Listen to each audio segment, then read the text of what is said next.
we have Eduardo Tinoco. He's a true entrepreneur. He has done many different companies. Some of them has gone wrong, some of them have succeeded, and he's gonna share all this learning with us and what he has learned and some tips for you. One thing is that he was here last year and he does like a really interesting exercise of thinking about exit. How can you sell your company to Google and to any other company? How you need to think, how do you need to select the type of companies that you're gonna create. So he's gonna be sharing all this knowledge with us for 40-60 minutes. But what is also special about today is that the interview is not gonna be a campus member team, it's gonna be someone else. It's Carlos Gomez. Carlos has been at Google for 10 years, but a few months ago he decided to quit to start his own company. And the cool thing is that he he wants to help entrepreneurs and he wants to help campus. So he's getting involved here as an advisor.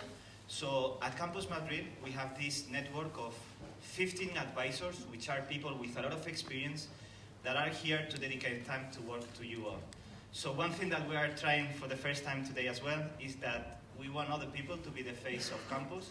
And this is the case of Carlos Gomez, who has also a great experience. So please help me to welcome Eduardo and Carlos.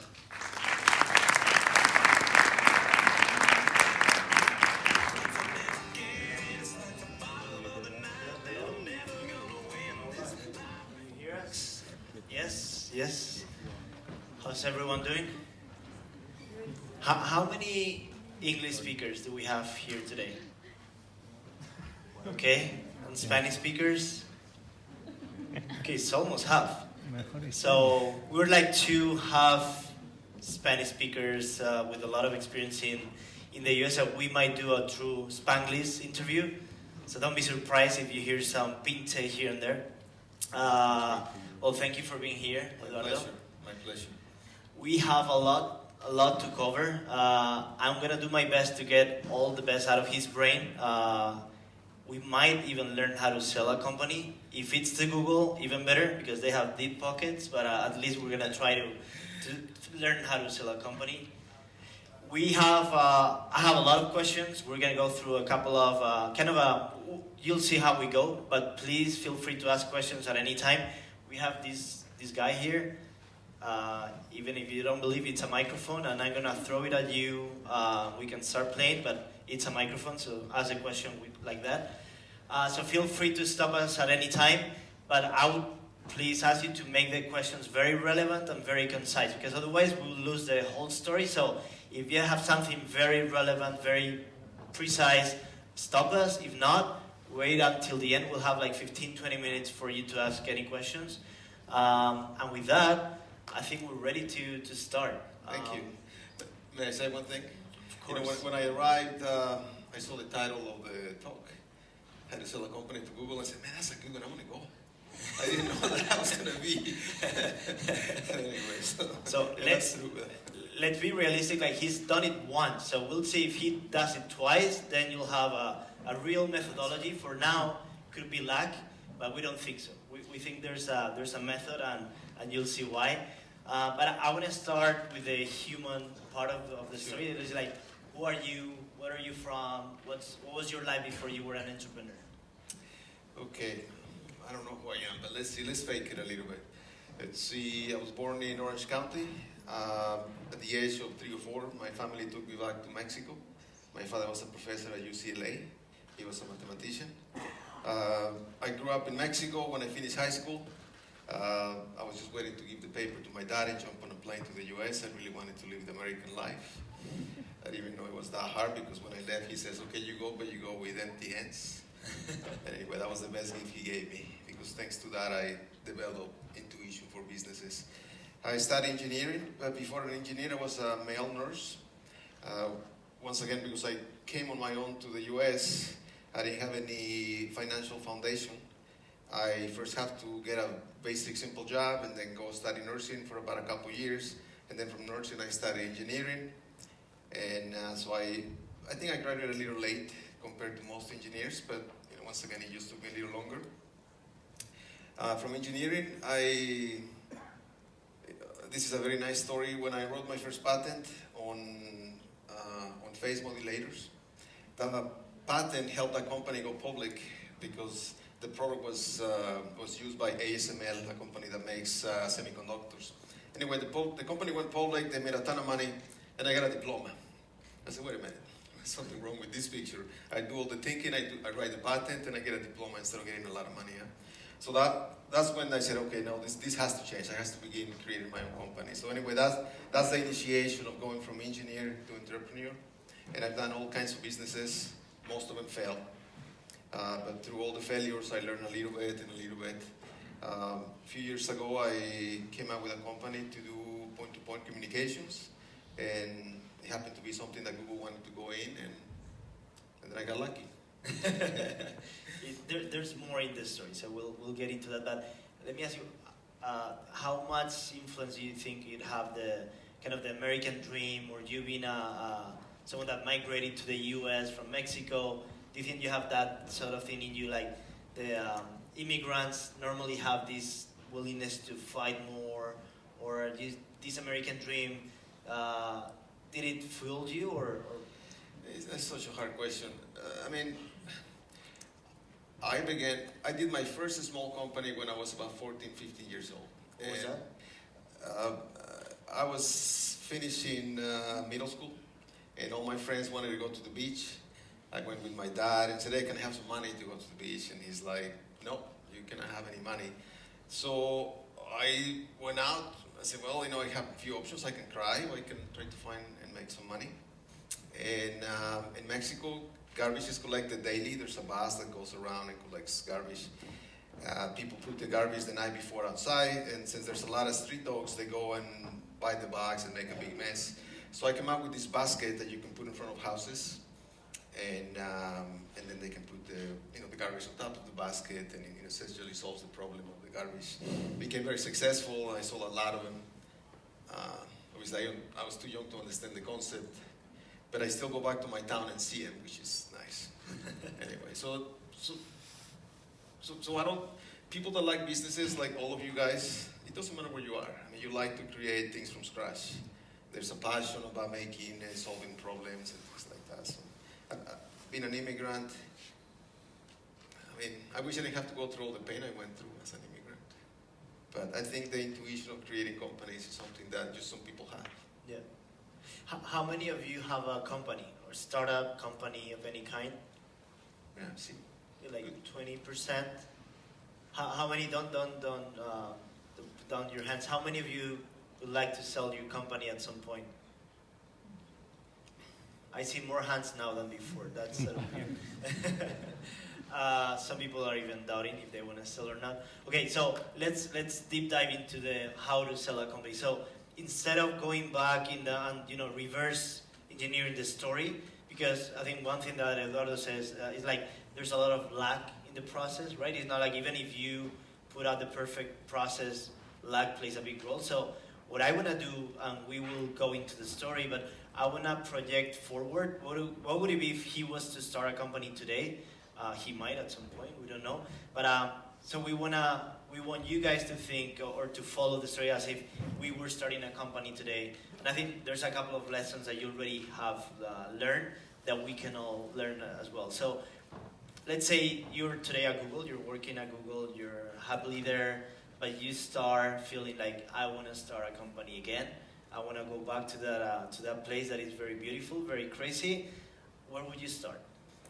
Yeah, so I'm always thinking of starting businesses, independent of Google and place else.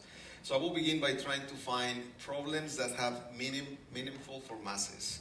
So, and let me tell you what I mean by that. If I only solve a problem that I have, that might not be something I can commercialize for a bunch of you guys to buy it. So typically, I begin by opening my eyes and looking into places where there could be problems that are problems of many. So, for example, if I'm thinking of opening a new business right now, I will spend the next 6 to 9 months understanding different marketplaces, try to penetrate myself in those marketplaces, understand what problems they have. For example, I have a lot of intuition for hardware. I like that a lot. If I were to start a business in, let's say, self-driving cars, I will, pick up a couple newspapers, I'll go and do a couple Google searches, and I'll find that companies like Apple a link to it. So I will begin understanding what they need, how can I help them, and most likely a company that I will try to make to solve a problem that self-driving cars have will be tailored for something that maybe Apple has as a need. Because I will try to sell the company now to Apple or to a company like that. So I think two really interesting lessons here is like, first of all, you look for the corporate angle. So you don't start dreaming about your idea, fantasizing how crazy or great idea you have. You look at what the corporate world needs, right? Because they're the ones that buy the companies. So if they have the need, they might be willing to buy it at some point. Yeah.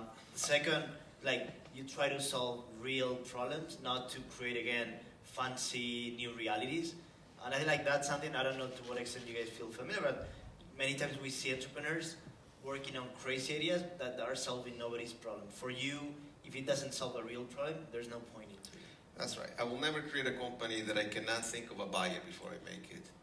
And if I cannot answer the question of who cares before I make the company, I will not start the company. And how big do you, so let's say, okay, self-driving cars, let's say Apple, Google, potentially Ford, many companies might be into that. You identify a couple of them. How big do you go in your vision of what to create? Do you go crazily big, like I'm going to create the next big self-driving car, or how would you measure that? Yeah, so, I try to get into goals that are achievable. Making a self-driving car from scratch will not be one. So what I will look is, I will look into the market of self-driving vehicles and see what pieces need innovation, or what pieces have a problem that I might be able to solve. So let's say if we were to be more specific, let's say that today LiDAR, which is something that is used for self-driving cars, is something that is really expensive, and there's many industries that would like to invest into it. And let's say that just magically I have connections on IBM or places like that, and I can look into SEMANALMENTE. And I begin doing analysis if I can get 1 + 1 and begin financial models. I do believe in business plans, so I will actually have to write it up, and I will have to get people to review it, because obviously I do drink my own Kool-Aid, so whenever I say it, I'm going to believe it. So I have to get some type of validation. Once again, a couple validations. The first one is, am I solving a real problem? And the second one, is there a target to that problem? And by target is there someone that I'm helping them solve this problem, that way they can buy it from me? Trying to create a company to make it big as Ford or Tesla, that's a dream. I don't do that. But if I design a screw that they can buy from me, that's pretty good. There's a lot of screws that Apple is going to need. There you go. What about so you mentioned also something very interesting, like you're at Google today, so before you leave, you would spend like 6 to 9 months researching. You would probably have a lot of people internally that could help you. So for you talking to the key people, like consulting before you start, it's a key part of the process, right? Yeah, companies is just people that you work with. I have the same team in this exit as the same team I had for a couple of the companies. So my mechanical engineer is the same guy as this last company and 2 companies before. My software manager is the same guy. So we are a group of guys. I don't pretend I know everything. We get together, we brainstorm. I come up with 20 things. Maybe all 20 get shut down by them, because they might say, hey, that's what you just tried to do last time and it didn't work. So it's a team of people that bring validation. Now, working at Google is beautiful because I get to meet a lot of other really smart guys that can help me, and I use that a lot. I constantly have meetings with people and say, hey, what do you think of this idea? What do you think of that idea? Constantly thinking of solving problems. It's beautiful. And how do you inspire the team that you're going to take out and start again? Like, they know you, they probably think you're great, but they might be very comfortable at Google now, and they might not want to leave. Or how do you get to inspire? And many of the people in the audience, like, they might have a good idea, it's solving a problem, but still, it's not that exciting. How do you get to influence or inspire that people? Any tips there? Yeah, once again, from the outside, Google looks like heaven. When you're in heaven, you know there's something higher. And that's the way I feel. Yeah, I'm in heaven, but I've seen it better. So my team have seen it as well. Okay. And let's also want you to comment on the life cycle of a company, of a startup. Like, how do you think about that? When you start a company, do you think like, okay, I'm going to spend the next 20 years on this, or? Yeah, no, a company should either live 1 year or no more than 5. So if your idea is not successful, it'll show it to you in less than a year. And if you have some success, you should exit in 5. If it's why 5? The life cycle of a product is about 7. So that means when you think of ideas, those ideas have an evolution of about 7 years. You can think that you're changing it or making it better, but it's the same thing. It's about 7 years. So if you're doing some technology, especially hardcore R&D, and you're 20 years into it, you probably are the only one doing it. Yeah. Okay, so now we have the idea, we have the potential buyer, we have some research, some business plan, we even have a team, we need money. So investors, venture capital is a smart way to go about it? Yeah, I don't believe in bootstrapping. I mean, people that do it, that's pretty good. I admire that. But not your style. Not only is not my style, I don't use my own money either. All my successes are my successes. So I have a very strong criteria. People that invest in me, I use my knowledge and my team, they use their money. Now, when you do this quite a bit, you get a team of engineers that help you. You also get a team of investors that help you. So it's probably not fair to try to assume that someone that is doing their first company will have the connections that I have. But that's okay. In the beginning, I started with only a few people, and you begin with friends and family and things like that. But now, I have to, if I have a good plan and I can easily illustrate the exit, it is not so difficult to find people to fund it. Once again, you have to illustrate the exit. If you just think of a problem that is only solving something small, your investors will find out. So if you try to illustrate something big and you demonstrate how will this make a lot of money for a lot of people, they'll invest. But you don't want to lose control. So you think of investors in a special way, like you want money, but not any money at any price, right? It's like you want to still control the fate of the company. And, yeah. That's right. So if I want a job, I know how to get a job. So from the investors, I only want their money. I don't give control interest. I don't believe in that. Once again, if I want to get a job, I know how to get a job. So I try not to dilute the company too much. And the last one, I did angel investment, and then I did a couple $1 million first round, and then I did like a $3 million second round, and that was it. Okay, so now we even have money. We are on for a good plan. I wanna go forward a couple of quarters or months or even years. Not too many. We have 5. It's maybe year 2. I want you to comment on something that I think is very interesting. Like many companies, as soon as they find the product market fit, all their obsession is to grow crazy, to grow as much as they can and even inflate the price. So supposedly the bigger you are, the higher valuation, the better for you, right? I don't think that's your view. Like, Yeah, no, I mean, once again, I don't pretend I'm right. This is just my truth. It doesn't have to be your truth. But a company that is too big, if you are already, you have revenues of hundreds of millions of dollars, your exit is very complicated. Your exit will have to be $300-400 million. That's pretty challenging. So what I like to do is I like to keep companies small with exits of less than 50 million. To me, that is very simple. Greater than that is complicated. To put in perspective, 50 million in the US, Silicon Valley could be like 5-10 million here, maybe. So, an exit of 5 to 10 million in Spain, it seemed like not that great, but in reality, if you make a couple of $1 million a year, that's amazing, right? Yeah. So, like one big lesson, at least that I love from Eduardo, is like don't grow too big of the company. Like when it's too big, nobody can eat it, right? It's too big to bite it. So maybe keeping it at a middle size is a smart way to go about it.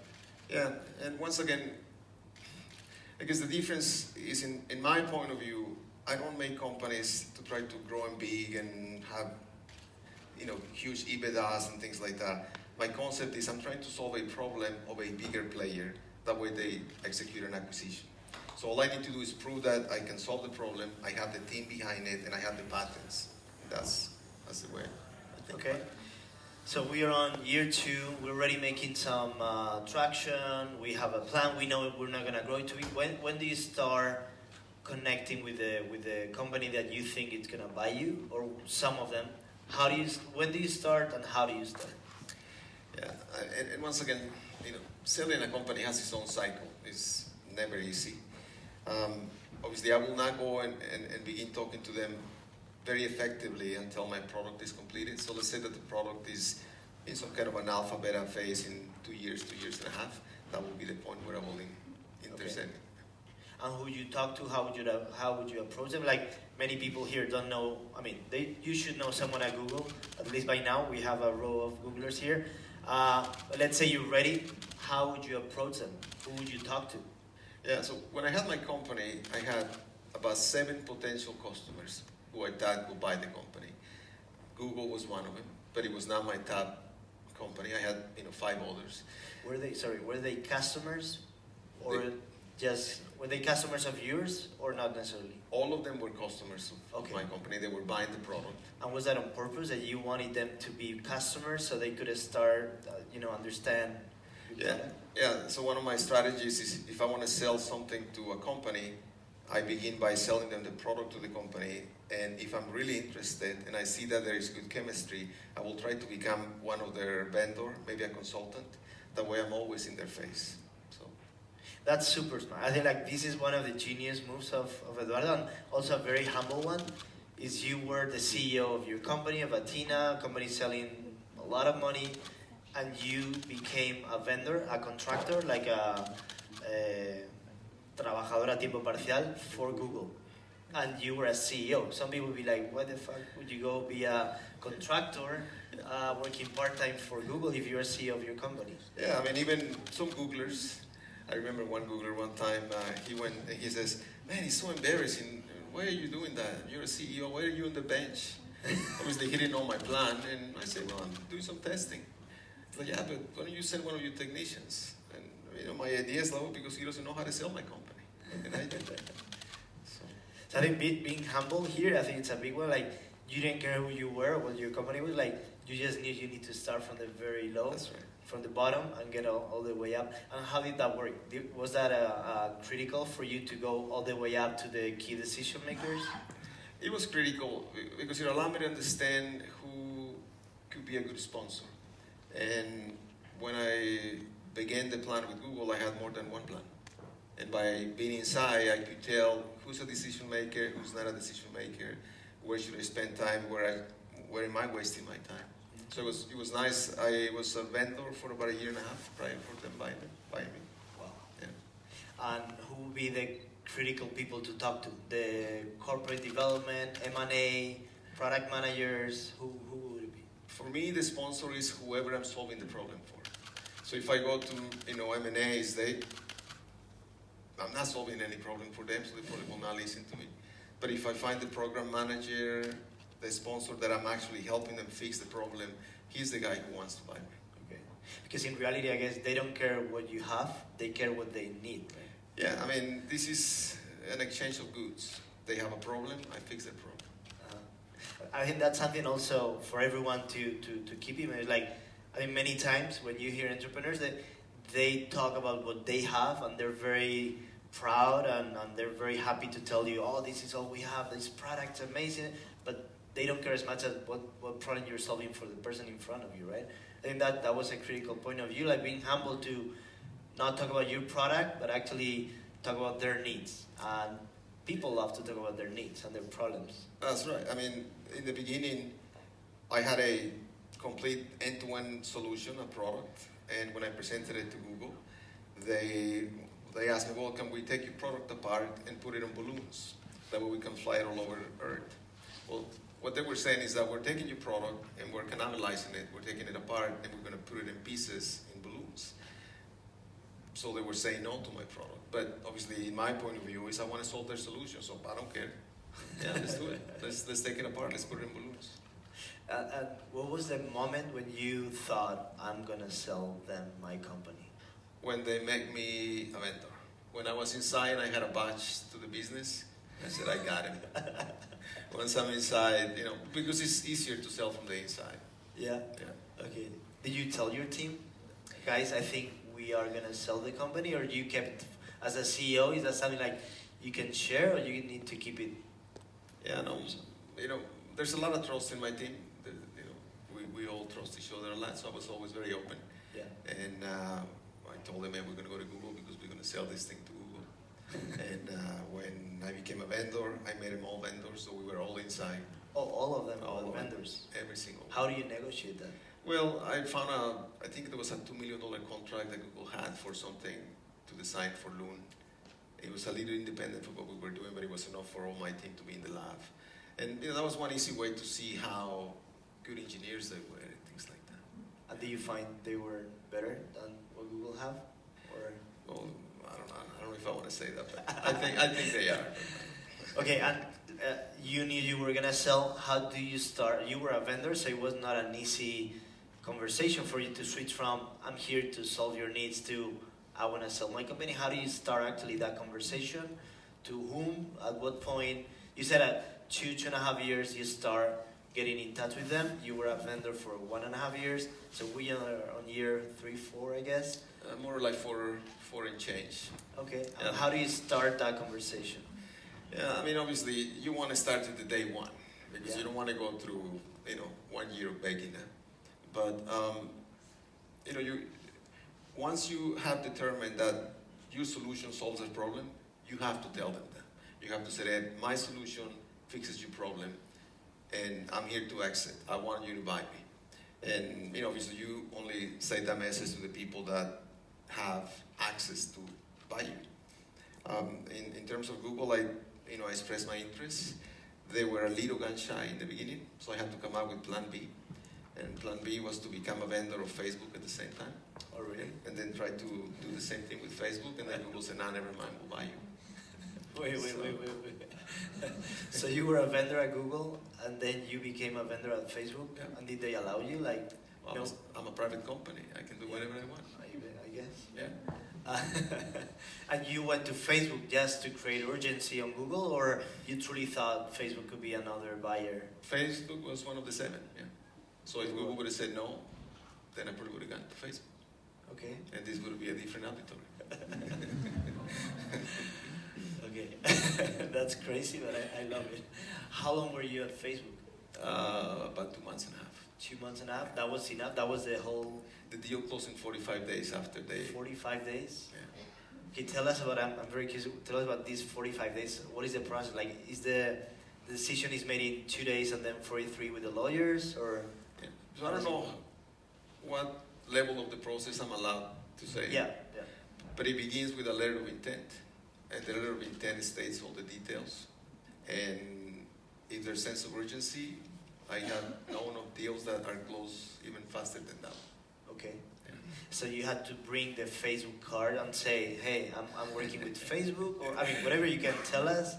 But I'm curious, like, at what point you are like, okay, I told you I want to sell my company, and you're not that urgent, or you're not that worried. At what point do they start having urgency to buy you? So Google used to come to my lab as well. So once the relationship was well established, I had a lab in Arizona, and Googlers will come to my lab. My sponsor will come to my lab. And they were coming to my office one day, and I had some business cards from some prior meetings with Facebook. I just put them all over my office. So when they came in, they said, oh shit, you're talking to Facebook.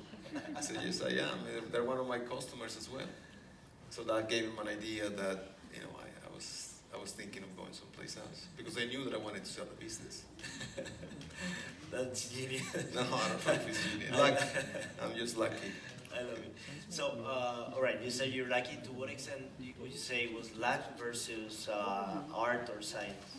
Yeah. Well, let me do it again, and then we'll think that it's more than luck. I mean, you have to truly solve a problem, and you cannot fake it. When you're saying, I can put one of my products in a balloon, and this balloon is going to fly 100 kilometers up, and I'm going to connect to it. You have to make that happen. So once you complete that part and you are solving a problem, then the rest of it is being there at the right time. You know, when the need is there and when the fear of losing you is there, and then you execute an exit. But you first have to begin by not faking the product. Yeah. And then the rest of it probably is a little bit of luck. Okay. Yeah. At what point do you know it's happening? It's only the day you get the money in the bank, or halfway through the process you know it is happening? So I've done other deals, and Google is a little different than other deals. Okay. You know, you kind of don't have the sense of trust well established because the company is so big. Yeah. You talk to a different person in every meeting. But probably,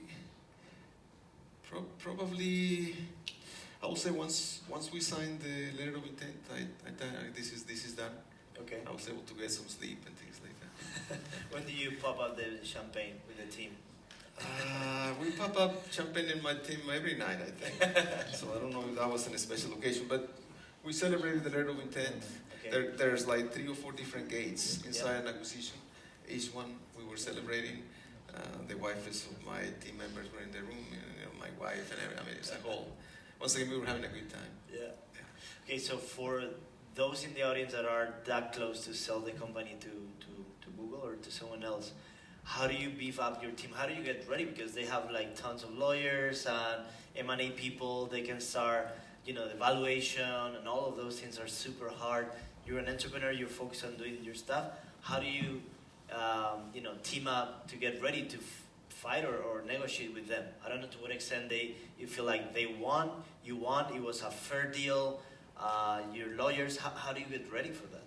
Yeah, I mean, so truth to be told, in other type of deals where you're getting bought by your EBITDA, but multiples of your revenue, those are very difficult deals, especially for companies that are doing R&D, because typically your revenues are low and your EBITDA maybe is very small. Luckily, Google doesn't buy with those terms. Typically, they buy because the team or the technology or because you're fixing a problem. Yeah. So the terms were very generous from the beginning, so there was no need to be jumping for anything. Yeah. That's nice. I mean, I am reasonable, and I think they're very reasonable as well. Do you think it's better to be reasonable and not to try to be too greedy with the evaluation?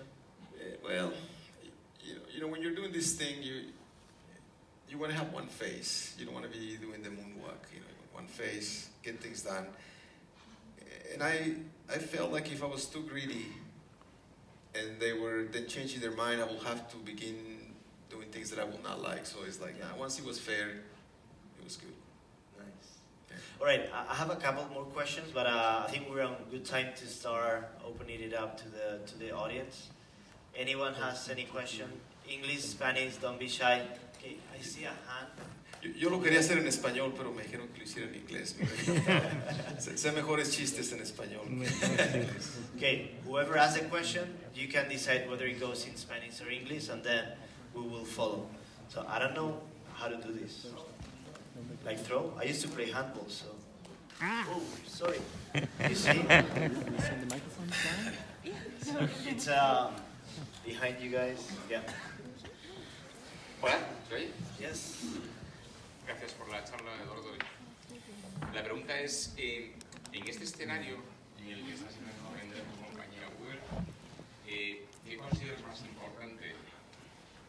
Digamos, ¿el mercado, los clientes que tu compañía tiene o la solución que tú puedes proporcionar, digamos, más bien internamente a la estrategia del posible comprador? A lo mejor es algo más interno, más de resolver el problema, que a lo mejor no es tanto de visión de negocio del cliente.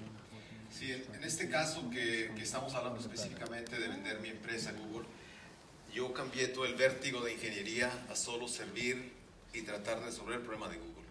Entonces tenía una parte de la empresa que seguía vendiendo tecnología a diferentes clientes, vendíamos en diferentes partes del mundo, pero nuestro enfoque era la salida de la empresa. Entonces yo me jugué a la empresa con O sea que yo cambié todo el enfoque a servir a tratar de atraer a Google. Para ti encontrar esposa fue fácil, me imagino, ¿no? Ahí descubrí que era un buen vendedor. Sí, conociera a mi esposa, ella es muy bonita. Yo soy muy feo, entonces ahí la pude convencer. Okay, more questions? ¿Sí? Perdón, ya tengo el micro. Pégatelo más, por Sí, a ver, simplemente, bueno, muchas gracias lo primero y lo segundo. ¿Hasta qué punto valora Google los skills del equipo versus la tecnología desarrollada? Todo tiene su valor. Cada ingeniero tiene un valor monetario. No sé si sea muy público ese número, pero cada ingeniero tiene un valor monetario y el número de ingenieros multiplica ese valor, y cada patente que tengas aprobada también tiene una monetización. Entonces los dos cuentan, el número de patentes y el equipo. Al final lo que cuenta más es el time to market de la solución que estás dando. Eso es lo que tiene valor. Yo pienso que lo que hizo mi equipo, incluyendo las patentes, también puede haber sido hecho por Googlers, pero se hubieran tardado más tiempo. Entonces más bien eso es lo que están comprando. ¿Nos puedes dar una idea del rango? Sé que no sé, aprox, o sea, me da curiosidad.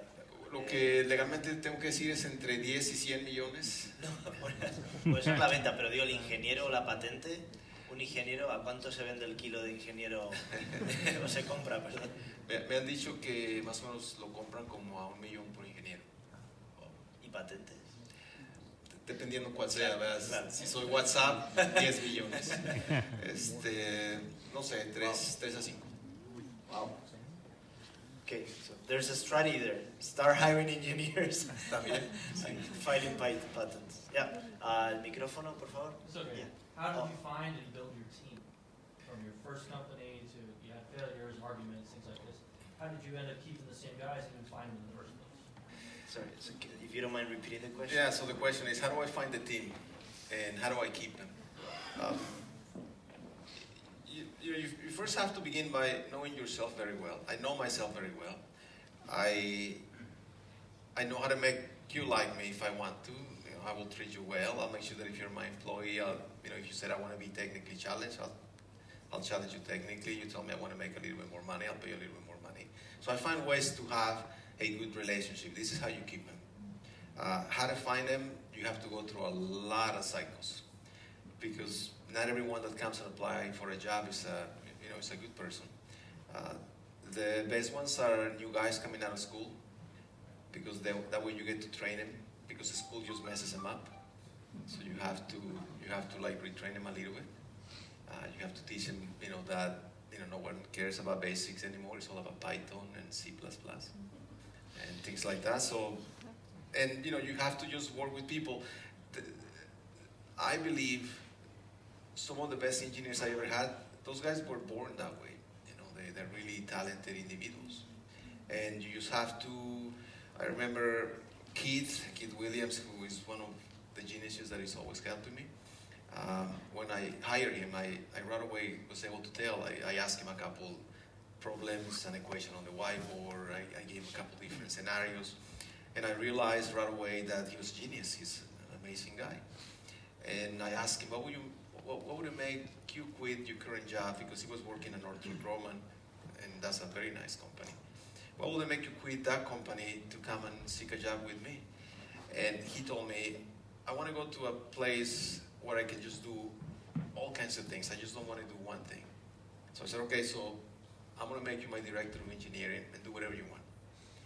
And since then, he's been very loyal. He's a good guy. And if he says, hey, I want to learn how to do AI, go at it. And are we going to make any money from it? Well, that's not your problem. That's my problem. How did the employees take the exit? I imagine for the money reasons, great, I guess, but were they okay, happy with selling to Google? Because in a way, you're selling your plan, but I don't know if that was always the plan for everyone. Maybe they prefer to be independent, small company. But it's very funny, like a friend of mine told me, the WhatsApp acquisition by Facebook, which was massive, 19 billion, they all made a ton of money. But he said a lot of engineers were unhappy because they wanted to keep WhatsApp independent and not be sold to Facebook. So I was, shocked that they would prefer the independency to the money, right? Yeah, I mean, I don't believe money is everything. I think money is important, but money is not everything, especially not for everybody. So when the deal happened, I lost a few guys that actually they refused to work for Google. They said, hey, you know, we'll take what we can get. They got some money and then they quit. They didn't want to be part of it. And through the last 2.5 years, I lost the other 50%. They all say, hey, you know, we're quitting. We like small companies. We don't like big companies. And they say, work home and call us when you're ready for the next one. Kind of thing. But, you know, I mean, once again, Google has 75,000 employees. When you are 1 out of 50 is one world. When you're 1 out of 75,000, it's a different world. Yeah, absolutely. I know how it feels. You bet. Okay, more questions. Hello? Can you hear me okay? Sí. All right. So, thank you very much for the talk, Eduardo. My question is, can you please elaborate a little bit more on why you don't believe in bootstrapping a company? Yeah, no, that's easy. It's too painful. I mean, who likes to not get paid? Not me. And if I'm asking someone to come and help me, and to stay late and maybe sleep in the lab and come on weekends and jump on a plane and do all those things, and I'm not paying them, that's too complicated. That's not something I like to do. So I feel like I'm financially responsible for the team that I'm building. So it's my job to go get the money before I get the team together. And it's too painful. That's the simple answer. And I think his experience, from what I understood, like you're somewhere in the middle, like neither bootstrapping nor going crazy on VC or venture capital. It's like if you can find some easy money that lets you pay your people and be financed without losing control, that's a better approach, and I personally like it. Yeah, I mean, the business was making money. Once the product was completed, we were profitable. Yeah. Not making a lot of money. The EBITDA was small. So there was no need to go back and raise any more capital. But in the beginning, day one, we only began adding the team members when we had the money. And you have to begin by priority. I might need, you know, the RF guy first, and then the software guy, and then the mechanical guy, and so on and so forth. By the way, I don't know if you noticed, he keeps talking about EBITDA. He doesn't care about valuation or sales. It's like EBITDA is the core. It's like that's how you know the company is doing well. That's something that you don't see that often. All right, we have another question. Hola, gracias Eduardo por tu Gracias. charla aquí. Mi pregunta es cómo afecta el precio final que ofrece Google por tu producto, si el producto está compuesto por soluciones de Google o por mis propias tecnologías que he inventado yo. Digamos, si soy artista el que elabora todo a mi manera, o soy un DJ que coge ya los productos hechos, prefabricados, y lo compongo tal para que mi producto funcione. Sí, qué buena pregunta. Y otra cosa que quiero decirles, todo lo que les estoy diciendo, no vean tanto pinche caso, o sea, porque la verdad que lo que me jaló a mí no piense que le jale a todo el mundo. Entonces, imagínense que ando pedo y que lo que digo no tiene sentido.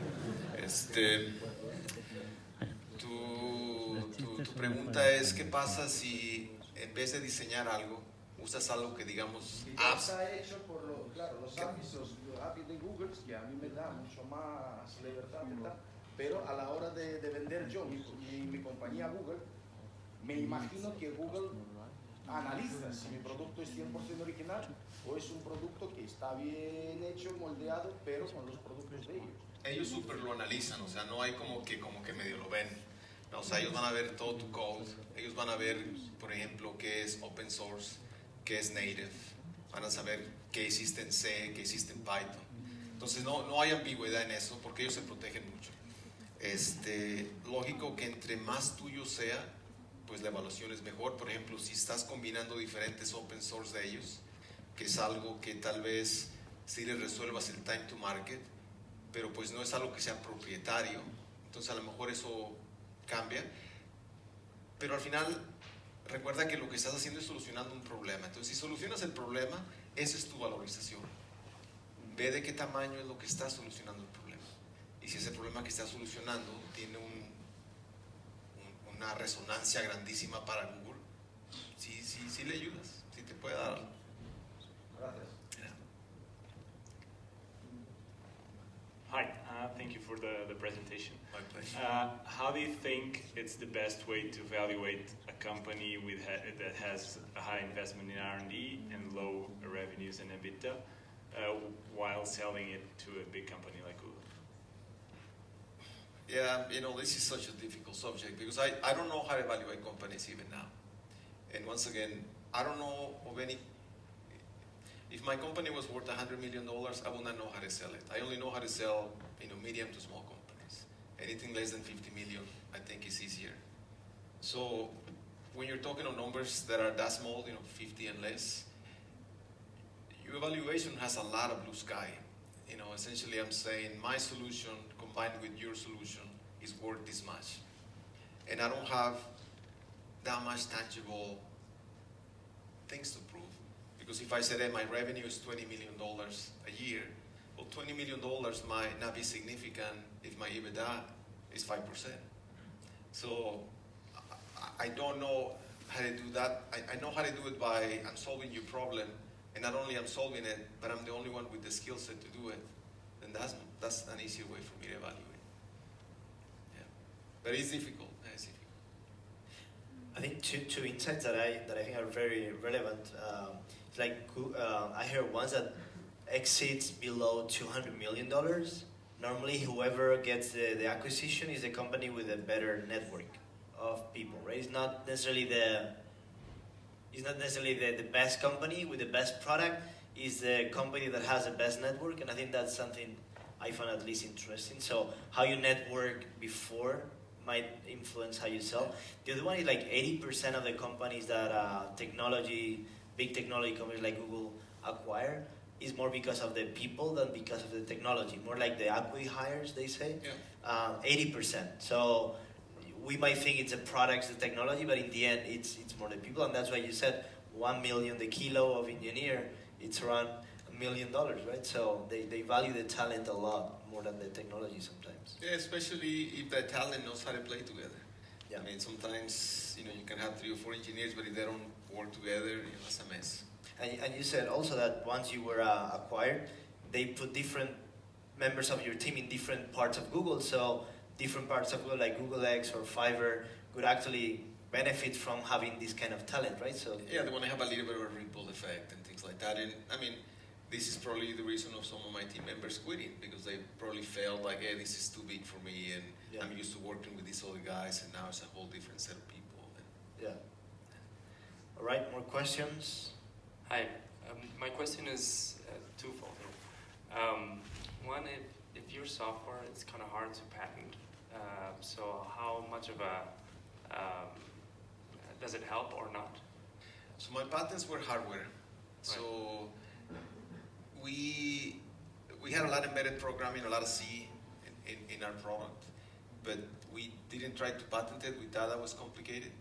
So I don't have much experience on IP of software. I know it does exist. I know in Europe it's not as valid as it is in the US, but I don't have any experience on that. Second question is about making a company in Spain. Most of your customers are in the US, and Google is a customer. How hard is this, a purchase of a company here in Spain versus the US, and also in the valuation? I see. Yeah. Okay, so I don't know how many companies has Google bought, 200, 300? 200. Yeah, 200 companies. I have a feeling that the percentage of those companies out of the US is very small. And I mean, so my advice is that if you have something that is ready for an acquisition by a US company, open an LLC in the US, open a C Corp in the US, move, be closer to your buyer. That would be my advice. You don't have to move the entire team. You have to just move a piece of it.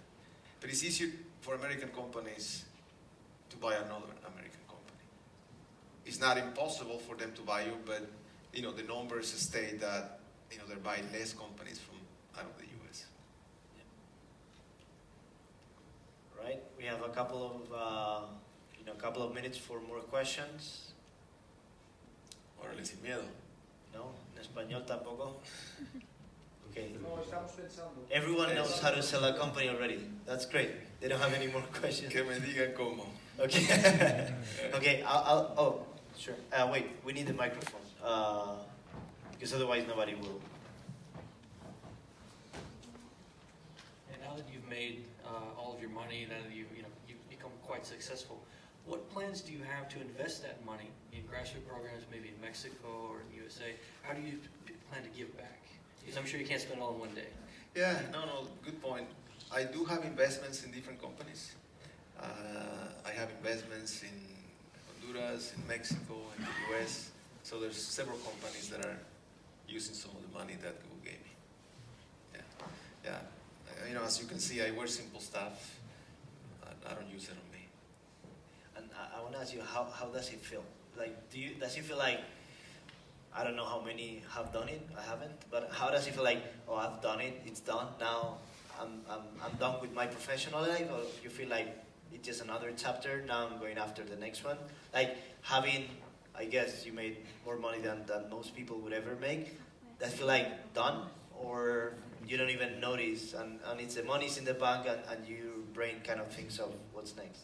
So I still wake up at 7 a.m. and go for a run, go to work, come home, read a book. So my life is the same.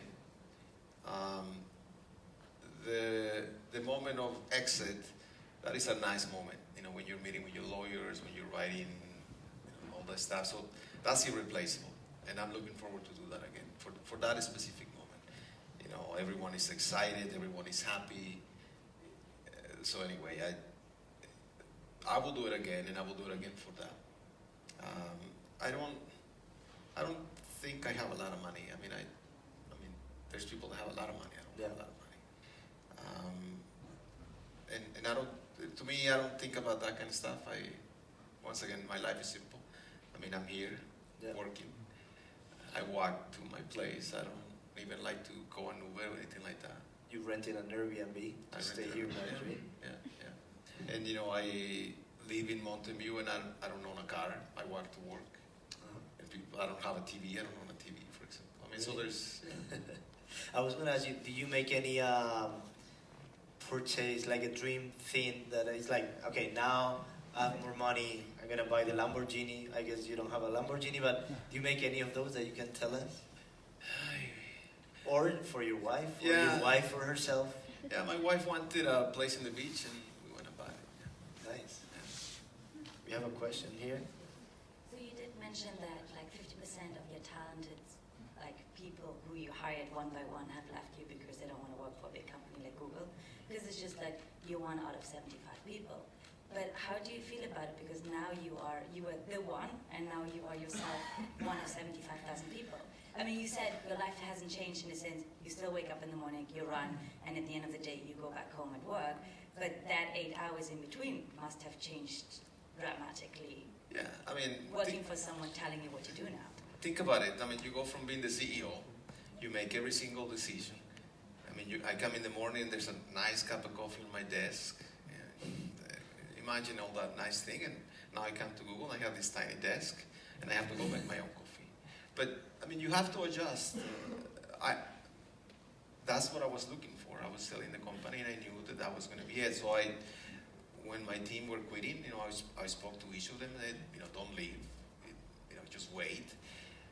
But, obviously, they make their own decisions. They say, no, we'll leave, we'll see you. To me, I feel I'm mature on that, so it doesn't matter. Yeah, I think I can adjust very well. Thank you. Yep, 2 more. Okay, you have to throw it yourself. Oh, hard. Wow. Yeah. Let's see. You meant you get out. Or kick it. Nice. En español. Bueno, muchas gracias por venir. Yo quería preguntarte sobre tu estrategia en invertir en otras empresas y en qué te sueles fijar, y también si el perfil de inversor que eres de los que sueles aconsejar dentro de la empresa a los socios o trabajadores, o si eres el tipo de inversor que tú buscas, que es solo dinero. Sí, la empresa en Honduras es una empresa de internet. Honduras es un país muy pobre y nadie invierte en esos lugares para llevar internet. Entonces conseguí a quien ahí estamos invirtiendo para que lleven internet a lugares rurales. La idea es que esa empresa pues llegue a crecer y tenga dinero y se sostenga, pero mientras pues solo estamos tratando de levantarla. La otra empresa de México es unos estudiantes de una universidad que se me hicieron muy inteligentes, los convencí de que hicieran empresa, hacen equipo para probar aparatos mecánicos en automóviles, también les está yendo relativamente bien. La empresa de Estados Unidos trabaja en diseños de tecnología de alarmas usando Bluetooth, también creo que les está yendo bien. Tal vez en mis inversiones busco nichos donde nadie pone dinero, porque pues a lo mejor en eso yo puedo ayudar. Y no me meto, todos por supuesto quieren ser mis amigos y platico con ellos constantemente, pero pues ellos son expertos en eso, yo no. Entonces yo pienso que yo solo soy el dinero, y si quieren una buena plática, un café, una cerveza, pues platicamos, pero si ellos vienen y me dicen, pues ¿cómo le hago para hacer esto? Pues estamos jodidos, pues, y pues eso no está haciendo aquí. Sí. Vale. Venga, tenemos 3 preguntas más y creo que, bueno, podemos seguir. ¿Podemos echar la tarde? Van a sacar cervezas ahora, creo. Órale, pues entonces ya me quedo. Ya veo que está mi esposa, ya me llama, tengo hambre. Bueno, primero, también muchas gracias por venir. Mi pregunta va con respecto al equipo inicial. Es decir, dijiste, bueno, todos queremos obviamente a nuestro equipo compensarle y sí es parte de responsabilidad de uno mismo que tu equipo tenga su sustento y tenga... Pero en esos momentos en los que no se puede, cuando estás iniciando ese proyecto, que no tienes capital para ello, ¿cómo recomendarías tú encontrar ese grupo de talento? ¿Dónde buscar ese talento que va a acompañarte por el camino? Sí, o sea, siento un poquito que tu pregunta es alrededor de cómo compenso a mi gente que trabaje en Bootstrapping, más o menos es lo que me estás preguntando. Fíjate que, o sea, es muy difícil, o sea, yo les puedo contar que, o sea, no todas mis empresas han sido buenas, he llegado a perder propiedades, por ejemplo, la casa donde vivía, en una empresa me barrió hasta con la casa, y es muy duro todo este tipo de cosas, pero es más duro no pagarle a tus empleados en mi punto de vista, entonces vas aprendiendo qué hacer y qué no hacer. Yo recomiendo tratar de no vender mucho el Blue Sky a tus mismos empleados. Es mejor que contrates más despacito o que pases más tiempo buscando dinero a tener empleados que están constantemente pensando en irse porque no les pagas. Esa es mi recomendación. No, te digo que no puede ser que tal vez no estoy en lo correcto, pero yo pienso que la obligación de un empresario es esa. O sea, yo tengo mi ilusión de salida, de venta. Ese empleado nomás quiere que le pagues. Él quiere que cuando llegue el viernes haga un cheque para él. Entonces, trato de ser un poquito financieramente responsable. Y eso es porque yo no creo en el bootstrapping, pero no digo que no sea bueno, pero digo que es muy sacrificado. Imagínate a alguien que pues, no tiene para pagar su renta o no puede mandar a sus hijos a la escuela. Pues no dormiría yo, o sea, se me hace muy complicado. Entonces, tal vez tú como el fundador, pues tú sí puedes decidir no pagarte, porque al final cuando la vendas, pues ahí te vas a recuperar, pero a los empleados está cabrón. Sí. Y lo siento si no es lo que querías oír. ¿Crees que es justo pensar que si nadie quiere invertirte es que tu negocio realmente no debería seguir adelante? O sea, hay gente que hace bootstrapping porque no le queda otra. Bueno, yo pienso que siempre hay otras chances, nomás que la gente se desespera. Mi padre decía, si tú estás haciendo algo y eres el único y nadie te cree, pues eso que algo que estás haciendo, déjalo de hacer, cabrón. Algo así yo pienso que es, o sea, si tú estás haciendo algo y dices, ay, no tengo competencia, hoy nadie me está invirtiendo, pues es que no tienes nada. Sí. Sí, gracias. Mi pregunta va un poco adicional a lo que es la venta de compañías a Google, a Facebook, que son empresas tecnológicas de una tradición de innovación y adquisición de compañías muy fuerte. Un poco tu visión de oportunidades en otros sectores que no tienen esa tradición de innovación, ¿no? Entonces, por ejemplo, pienso en banca, en sector seguros o cualquier otro, ¿no?, que pueda haber. Y luego una segunda pregunta es, pues ha proliferado últimamente otro tipo de iniciativas de creación de startups para la venta, son los venture builders, ¿no? Aquí hay uno bastante famoso en Europa que es Rocket Internet, que lo que juegan es con el factor geográfico, no tanto aportar una idea nueva como desarrollarla, y aquí en España pues tenemos la ventaja de toda la conexión con Latinoamérica. Entonces quería un poco tu visión de más allá de estas compañías que son muy target, Google, Facebook, Salesforce, etcétera, en estos dos ámbitos, sobre todo en un sector corporativo menos innovador, y luego el factor geográfico. Un poco tu visión. Gracias. Gracias. Y trato de responderla. Si no la respondo bien, me dices si la trato de componer. Mira, tratar de vender la empresa a Google desde el punto uno, por ejemplo, si hago una nueva empresa y la hago pensando solo en Google, lo más seguro es que no me va a salir bien.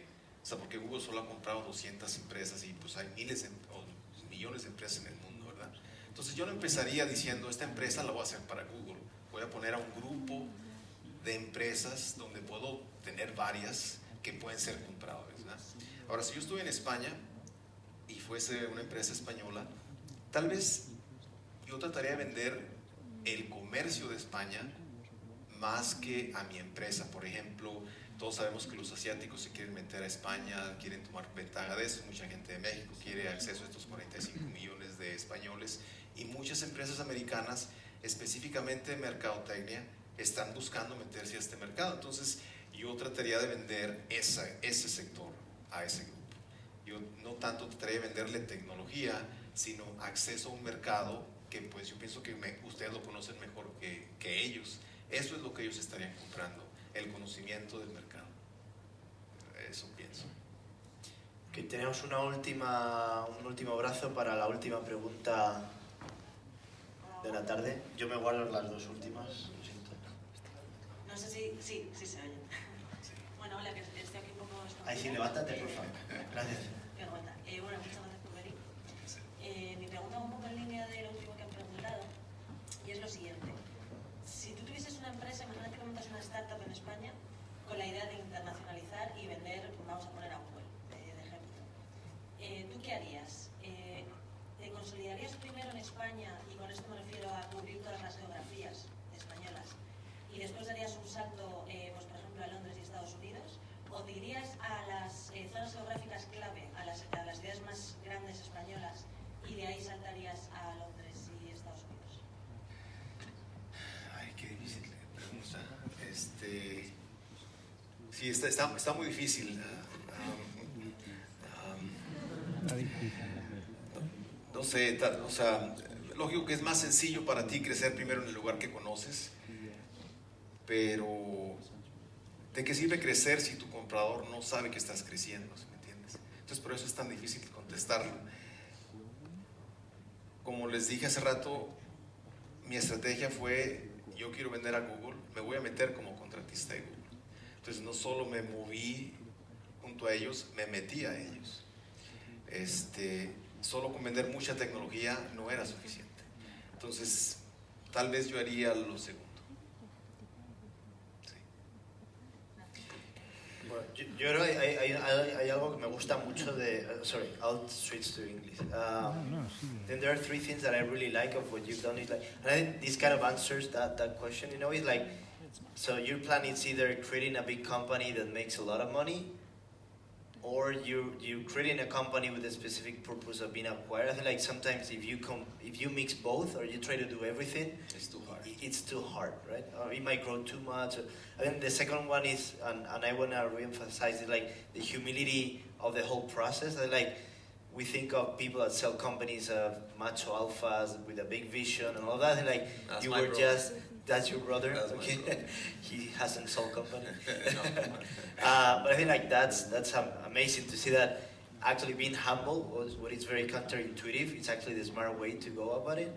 And finally, I think it's a human part of the whole process. Like you relied on key people, talking to people, meeting them as a contractor for many months before. So it's not about your technology, your patents. It's about the people that you met and how you influenced them that got you there, right? I think that's beautiful. So my last two questions are about people. So who were your mentors throughout this process, or who inspired you or taught you or helped you get there? That would be the first one. Oh, it's so hard. If anyone. No, I mean, I am just a reflection of thousands of people that helped me. I mean, I don't believe that I am what I am just because me, heck no. I think my father was a professor, so he was very structured in books and engineering and things like that. My mom was in sales, so she kind of taught me not to be embarrassed. Imagine when you go to an investor and say, can you please give me money? That's pretty embarrassing, so I don't feel embarrassed. As I kept growing, there were many people. I remember when I finished college in the US, and I was working in this company that was doing photonics, the one where I wrote the patent. One of the scientists there, his name is Andrew Davidson, and I was a young guy who didn't know anything, and he's like, okay, so now let me teach you what is really engineering, and let's forget about everything you learned in school. So the list of people that continues to help me is pretty long. I constantly like to read about motivation and things like that. Once again, because I believe we have to continue to grow. So I don't take credit for anything. I mean, the reality, even as simple as it is, Google did not buy me for me. They bought me because my team and what the team did. I just happened to be the guy in the nice office, but they did it all. Okay, and the final one is about passing that to, you have kids, right? So when thinking of what made you get there, I guess you know there's some skills or some aspects of your personality that help you get there. How are you passing that to your kids, if you did it, or for new parents as myself, how would you recommend us? I would love my kid to sell a company to Google so I can retire, but how should I start passing what kind of traits, or how do you foster an entrepreneurial mindset in your kids? Yeah, so I mean, the first thing is that we need to understand that each individual is different. What that means is that what I have that makes me who I am is the way that God made me. Yeah? So each of my kids is a little different. My daughter, the oldest, she's a lawyer, and she has the bug.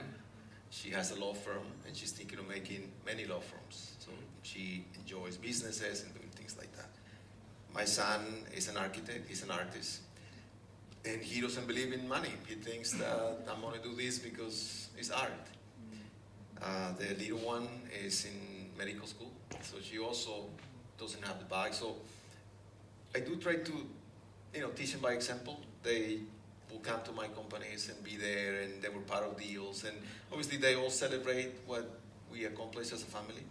But each of them is a little different. Like the lawyer who likes businesses, she was born that way, and she will come to my meetings, and now when I go and I'm her coach on the business, I notice that she does a lot of things that I used to do, and I ask her, hey, where did you learn that? And she's like, I don't know. Well, that's because she was in a lot of meetings with me, and she will be sitting on a corner. Where my son, the artist, he didn't care. And which is fine. I mean, once again, I think I try to teach my kids to get to know themselves pretty quick. Once you know who you are, once you know what your capabilities are, then life gets a little easier.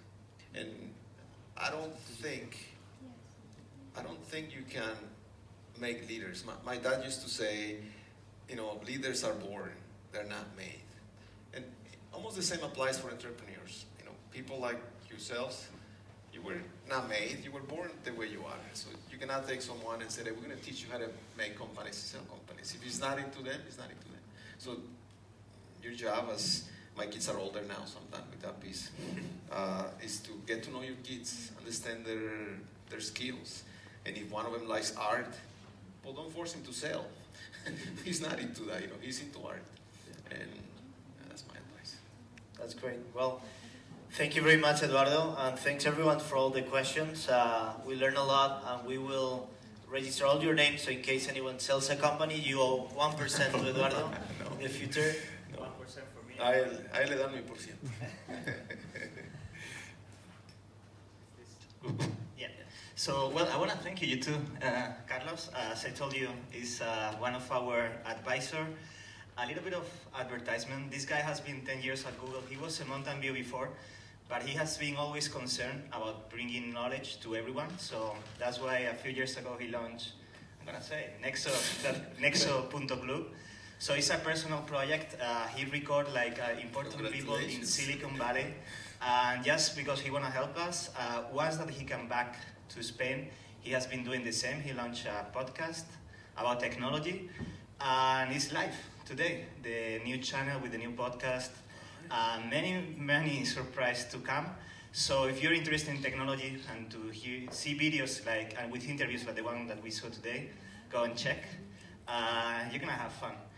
And thanks a lot to Eduardo as well. I must say that it's the second Expert Summit that we do. He came last year. He came this year. If he doesn't come next year, you know what's going on. He's working on his new company. So probably we'll have to wait 3-4 years until you sell it again. But thank you very much. This is the last talk that we have the Expert Summit. It's been a great pleasure to have you all. Please check our website for more events to come. But please, another round of applause for all these awesome movers from all the world. Thank you.